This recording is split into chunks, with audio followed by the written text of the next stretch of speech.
Another episode of amazing watches. Come see what we found this week.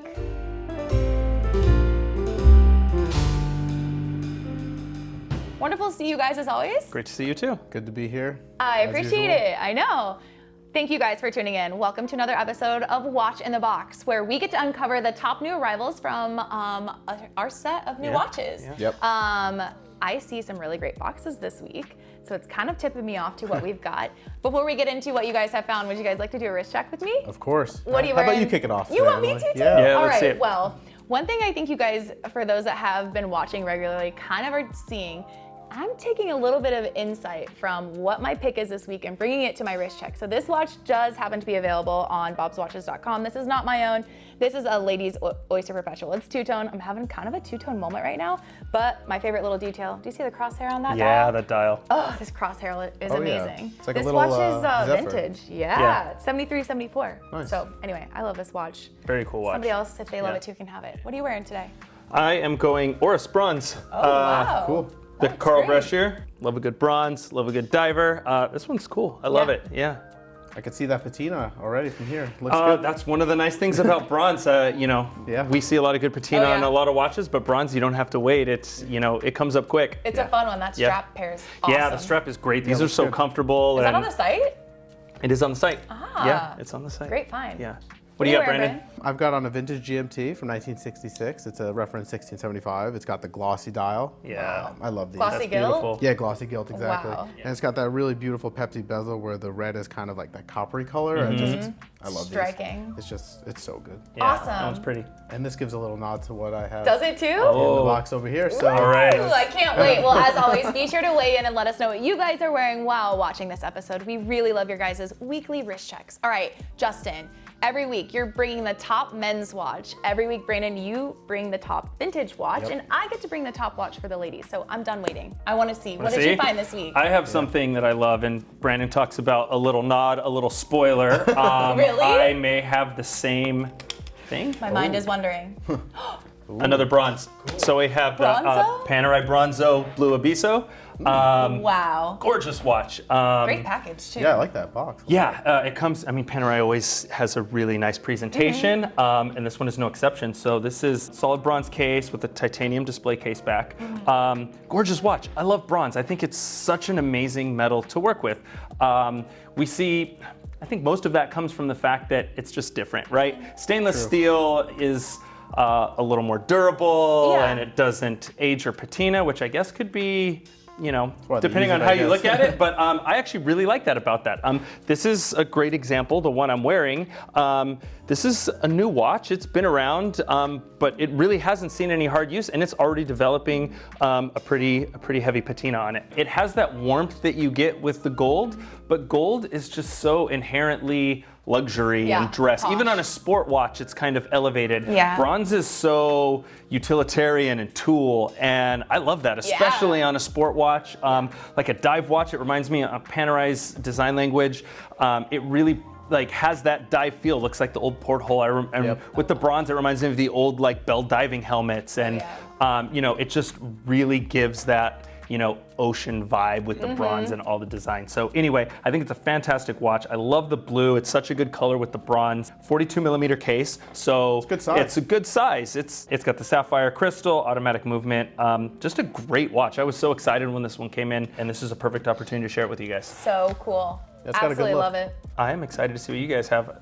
I'm interested to see what's in here. This is Well, let's open it. all right. Let's check it out. So ladies' watches this week were a little scarce, so I decided to dip into something that maybe isn't designated specifically to ladies. I went with a Rolex Datejust, but not just any Datejust, an Oyster. I can already quartz. tell. Oh, great. This is a reference 17013. It's two-tone, has a fluted bezel. You see this white dial with gorgeous yellow gold Roman numerals.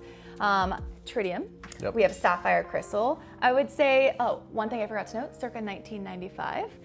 Gray era, if you ask me. I actually love this watch. I have no problem with a quartz movement. For me, this is just something that it works in my lifestyle nonetheless. But I just love the aesthetics of this watch. This integrated bracelet alone is just something that you can easily spot from across the room. I think this has a little bit of the quirks that maybe used to be not so favorable, to put it kindly. I gravitate towards those unique, funky pieces. And so this with a crisp white shirt, this with a really fun, funky, chunky sweater. Come on, guys, I could find reasons to wear this many different places. But Absolutely. I think for me, the two-tone moment with this was really what sets this piece off. I love the condition. It's in pretty beautiful condition. And that white crisp style really kind of anchors this watch. What do you think? I know Brandon has opinions on this one. I'll let him go. Share your opinion. You know, lately I've become a big fan of these Oyster quartzes. This Really? one, yeah. I mean, they offer a great value. I think they were overlooked for a long time. Now people are starting to wake up to them. Absolutely, they were. And I But do think you think they it was deserve the quartz that kind of just set it into this unfavorable category? I think just initially maybe the quartz just like turned some people off, but The design you know, is you pretty get over prominent, it. too. Yeah, you get over it. I mean, it's kind of, you know, a lot of people would be like, oh, if it's a quartz, it's like it can't be real or something. But you know, obviously Rolex did make some quartz watches. Sure. Okay. And then it's kind of cool that it is quartz. Maybe it's like different. It's not like your Right. everyday, you Yeah. know. So I dig it. Gorgeous watch, great pick. These are definitely, I think, overlooked for a long time. They're Yeah. just starting to get some attention. And also, they didn't make a whole lot of them. Right. They're Not that common. relatively rare. Great point. Actually, much more rare than a lot of collectible vintage watches that are much more expensive. So I think it's a good opportunity if you know you're starting a collection or looking for kind of a unique piece that's not, you know, insanely expensive. Definitely give this one a look. Yeah, it's a fun one. Yeah. Yeah, it's nice. When you were just saying, you know, quartz is convenient, you know, it made me think of like those old infomercials, like Ronco, like set it and forget it. Exactly. I love that. I mean, I rotate a lot of watches, so you know, every time Yes. I pull a quartz watch out of the watch box and I don't have to set it, Yes. there's a little bit of appreciation for quartz It there. is kind of nice, yeah, especially at the end of the month and the non-quick set's like on, you know, it's 2, but it's like Right. a 26. It's like, oh, I'll just wait a few days. Yeah, you know? yeah, exactly. All right, I'm curious. What did you find with vintage this week? Okay, Brandon? like I said, this is kind of a little spoiler, so I've got Okay. vintage GMT, reference 16750. Wow. This one's circa 1984, so it's got the matte dial. So this is kind of like the later run of the matte dials when they started switching to the white gold surrounds with the glossy dials again.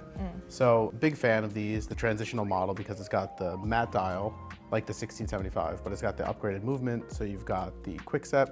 This one is a full set, it's got box and punch papers and everything.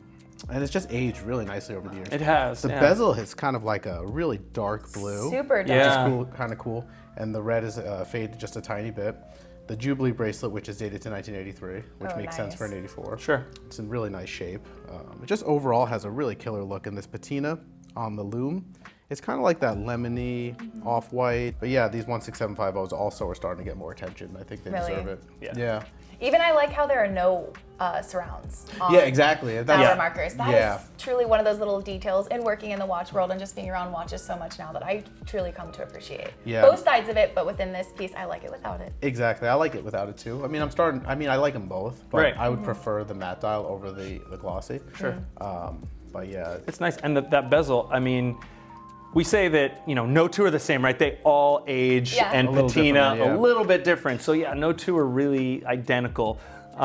But this one, I think, takes it a step further. I have not seen this color. yeah, super No, dark. it Very literally often. looks like a Coke. To an Almost, untrained yeah. person, I would think, oh, this is just a Coke. It's not. Yeah, you get the ones that turn light blue, and then you get the more kind of rusty, dark, matte ones like the one that's on your wrist. Yeah.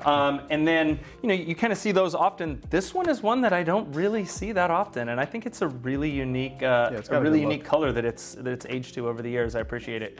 An absolute wonderful set. It's funny, some of my personal quirks when filming, I always enjoy whenever the three of us choose watches, because again, we don't know what we're actually selecting, when we have a box that coordinates with it. And this doesn't happen often, but Oh, right, today is yeah. one of those days. All box inclusive, yeah. Yeah, this makes me super excited. So be sure to let us know what you guys liked this week. Maybe you guys have had your eye on our new arrivals section and seen something that we did not choose. Be sure to let us know what you guys are loving. We will be back with another episode of Watch in the Box next week. So until then, everyone, be well.